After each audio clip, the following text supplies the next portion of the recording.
Aleema Khan, Imran Khan's sister, who on that fateful evening of 26th November was actually present over there. I can see her. I hope we can also hear her. Aleema Khan Sahiba, can you hear my voice? We cannot hear her, so we need to fix the volume. Can you unmute her? Can you unmute yourself, or is the problem exist at our side? Can you hear me now? Yes, but can you speak a bit louder? Can we raise her volume? Okay.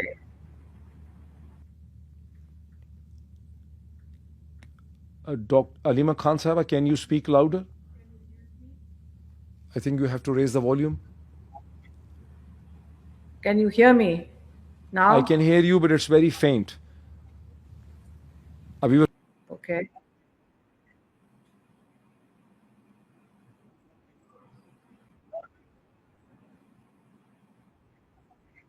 Okay.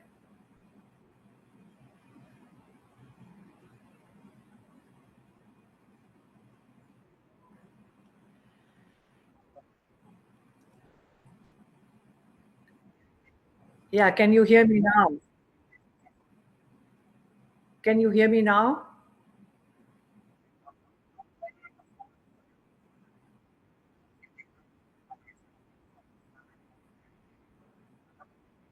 Volume.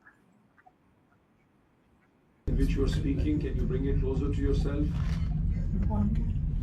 Can you go closer to the microphone?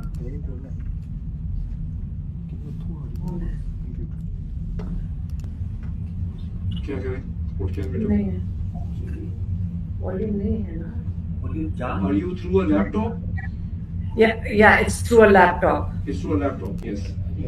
Can you hear me now? It's better. Let's maintain silence here. It's better if you can bring yourself a little bit closer to the microphone of the laptop. It would also help. My question to you is, you were present on the Jinnah Avenue, which is a several kilometer long road. Where were you at the time? What was happening? And what you saw? This is what my question to you is. Okay. Assalamu alaikum, Moeed. And in fact, I wanted to join you so that I could give you an account, because we were present right there, closer to the front. You see, the problem everybody is talking about is a D chalk, this location. It's still a road. This is an avenue that runs to the center of Islamabad. That's the main road over there. So people, when they come for a protest, come on, next time you're going to say that you should book a space for it. There were thousands of people. I think there were over 100,000 people when they march for a protest. And please keep in mind what the protest was for. Imran Khan had called the protest for the prisoners that are incarcerated in jail. These are political prisoners which have been incarcerated in jail, illegally incarcerated.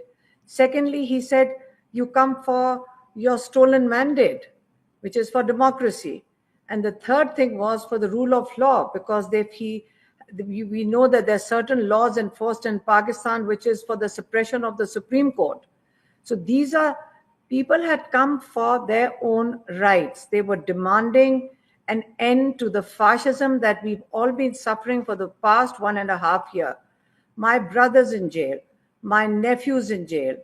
My sister and I were picked up and taken to prison for 3 weeks. So, and there are thousands of other people who've had to face really hard, it's been very, very tough. Their relatives are picked up. So if people come to protest for their rights, my niece, my sister and myself were standing right there and very close to where everything was happening. My niece, my sister's granddaughter, who's about 15, 16-year-old, she was with us. They were old people, they were women. Nobody goes with their children.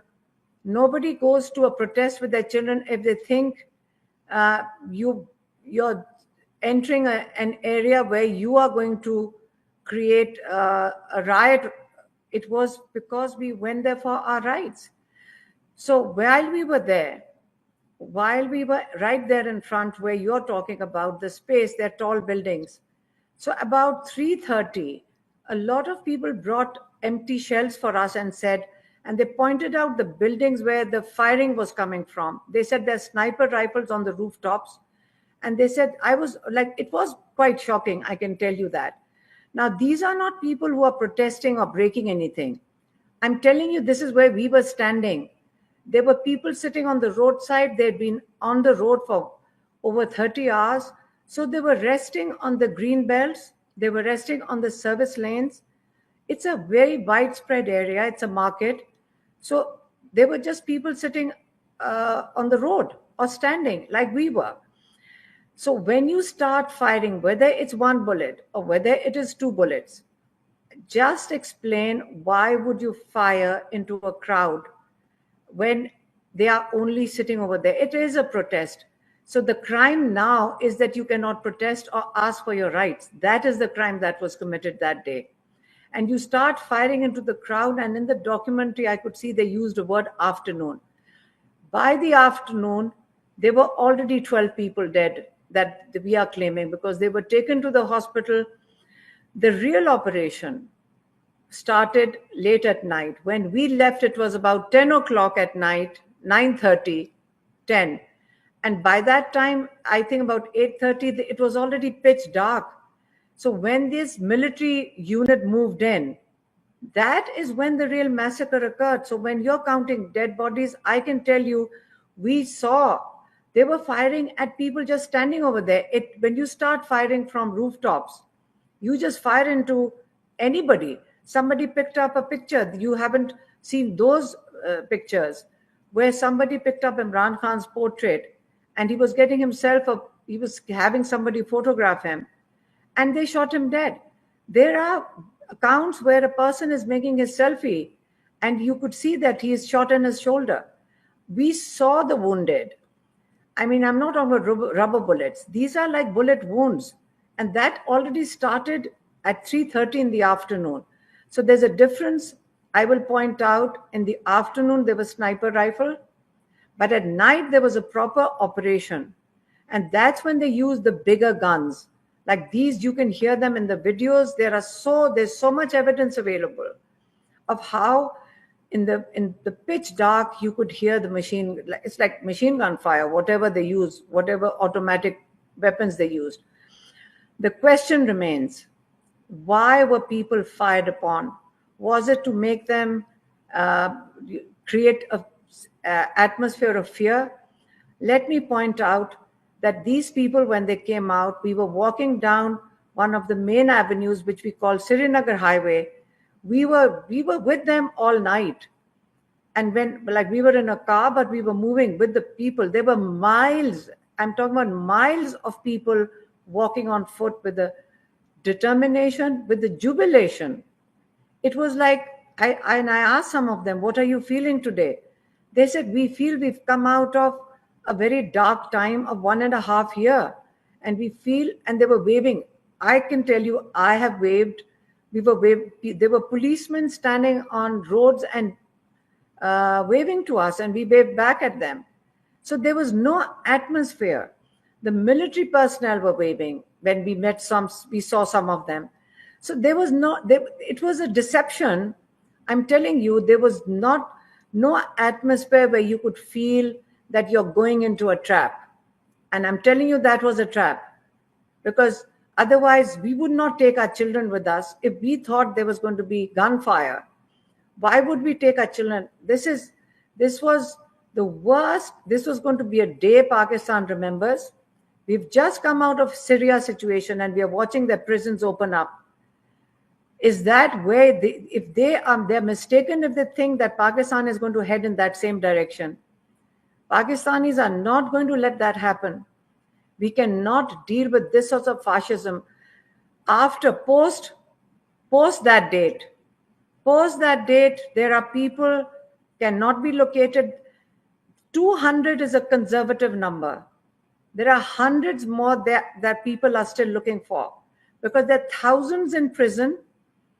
When at the moment the relatives are trying to locate their loved ones in prison, So they go from, and the games they are playing, it is terrible, because people go to one police station, or they are looking, there are hundreds of police stations that they're trying to locate their loved ones in. So because they can't locate them in prison, so they don't know whether they're dead or alive. This sort of a thing is a shock to Pakistan.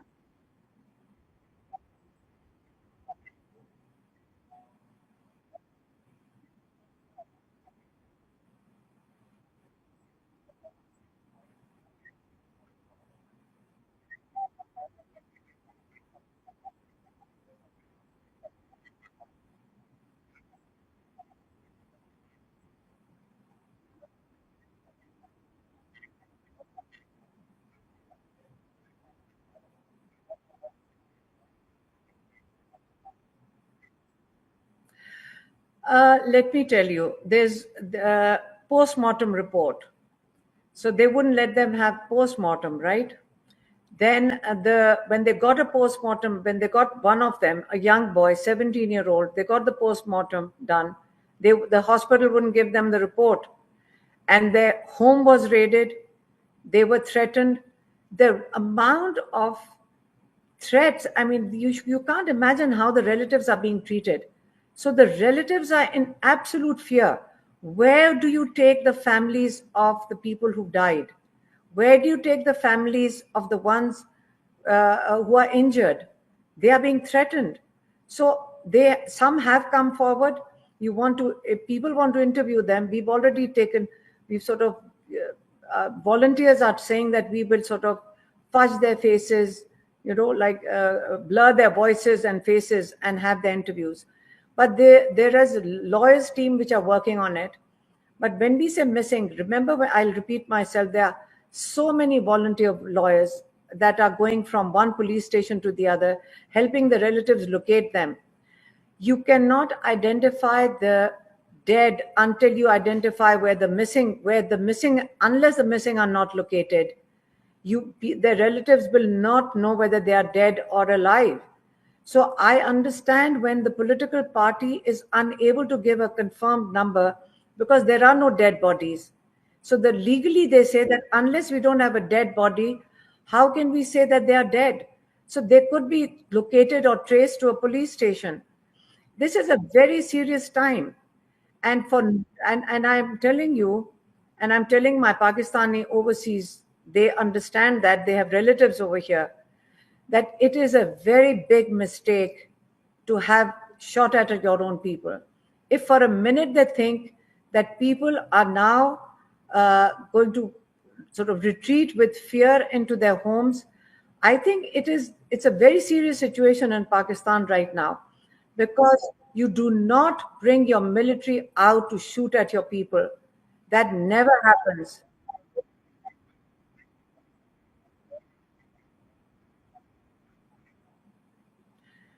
It was a peaceful protest. I keep saying we would not take a 14-year-old, 15-year-old to a protest. We were right there in the front. If you say, oh, they were about to break into what area? Were they going to break into there's a big distance. People come and protest over outside the White House, don't they? Outside the gate of the White House? Do you not come and protest in front of the White House? You're talking about at least a kilometer away from any of these buildings. So if you're a kilometer away, you're not even close to the building. So why were you firing at a crowd sitting in the middle of a road? And I'll tell you what happens with young people anywhere in the world. It's a universal factor. You fire tear gas and rubber bullets at them, they turn around and pick up the tear gas shells and throw it back. That becomes a game. Even I was telling them, there's a tear gas shell over there, throw it back. Because you want to save yourself from tear gas. Why not? Why are you throwing tear gas at me in the first place? Apart from that, a game of tear gas is understood. But when you put people, snipers on top of a building, that's a crime. It is a crime against humanity. It is a crime against peaceful protesters. And it is not just limited to Pakistan. When I mentioned it on Australian TV, and I would like you to hear that. Pakistan is a member of Commonwealth, and it has all the countries led by the by United Kingdom. And I did ask the three main factors, like the 3 points of the charter, which brings all these nations together, is rule of law, democracy, human rights. Exactly the 3 points that this protest was for. So when we are demanding or protesting for these 3 points, for human rights, for rule of law, and for democracy, why would we be fired at? Why were we shot at? Why was my granddaughter, my sister's granddaughter, put at that risk? What was that the fault of a 14-year-old? There were so many children there. There were so many older people over there. So it's a,